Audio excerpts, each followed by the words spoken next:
Baik, saya akan membacakan materi kedua, yaitu materi tentang dimensi sistem pemilu. Berikut adalah materi profilan lengkap tentang dimensi sistem pemilu.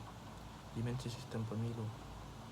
Dimensi sistem pemilu terbagi menjadi 5. Yang pertama, dimensi politik.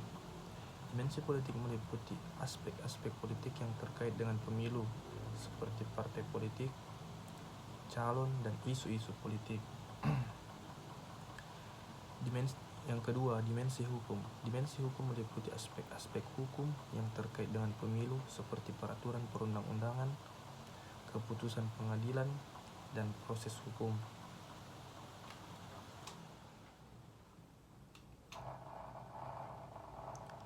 Ketiga, dimensi administratif.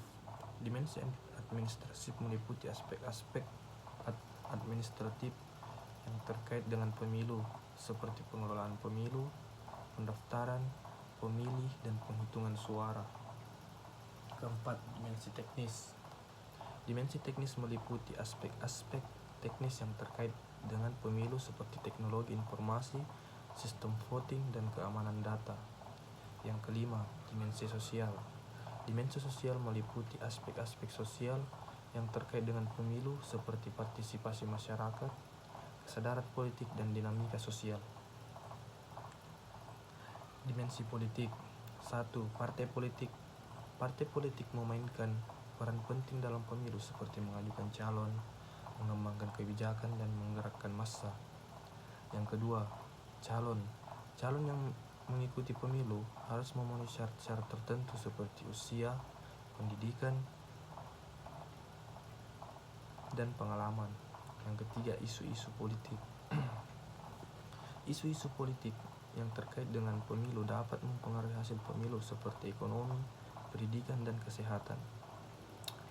Dimensi hukum. Yang pertama, peraturan perundang-undangan. Peraturan perundang-undangan yang terkait dengan pemilu harus jelas dan transparan, seperti undang-undang pemilu. Kedua, keputusan pengadilan. Keputusan pengadilan dapat mempengaruhi hasil pemilu, seperti sengketa pemilu. Ketiga, proses hukum. Proses hukum yang terkait dengan pemilu harus adil dan transparan, seperti penanganan sengketa pemilu. Dimensi administratif. Yang pertama, pengelolaan pemilu. Pengelolaan pemilu harus efektif dan efisien, seperti pengelolaan pendaftaran, pemilih, dan penghitungan suara. Kedua, pendaftaran pemilih.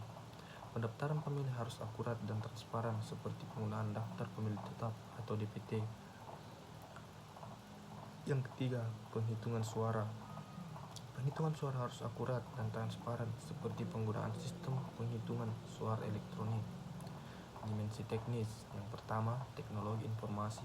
Teknologi informasi dapat digunakan untuk meningkatkan efisiensi dan transparansi pemilu, seperti sistem informasi pemilu. Yang kedua, sistem voting. Sistem voting yang digunakan harus aman dan transparan, seperti sistem voting elektronik. Yang ketiga, keamanan data. Keamanan data pemilu harus dipastikan untuk mencegah kebocoran data dan penyalahgunaan data. Dimensi sosial. Yang pertama, partisipasi masyarakat. Partisipasi masyarakat dalam pemilu sangat penting untuk meningkatkan legitimasi pemilu. Kedua, kesadaran politik. Kesadaran politik masyarakat dapat mempengaruhi hasil pemilu, seperti kesadaran akan hak dan kewajiban politik.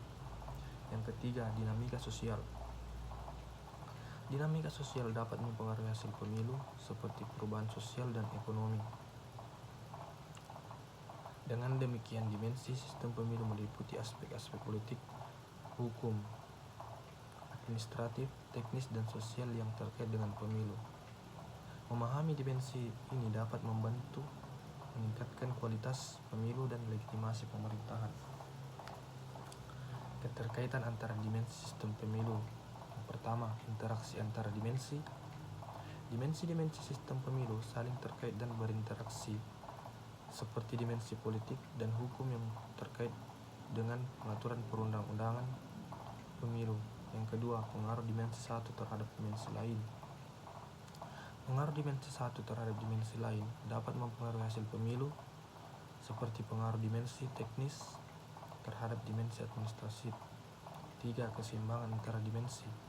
Keseimbangan antara dimensi-dimensi sistem pemilu sangat penting untuk meningkatkan kualitas pemilu dan legitimasi pemerintahan.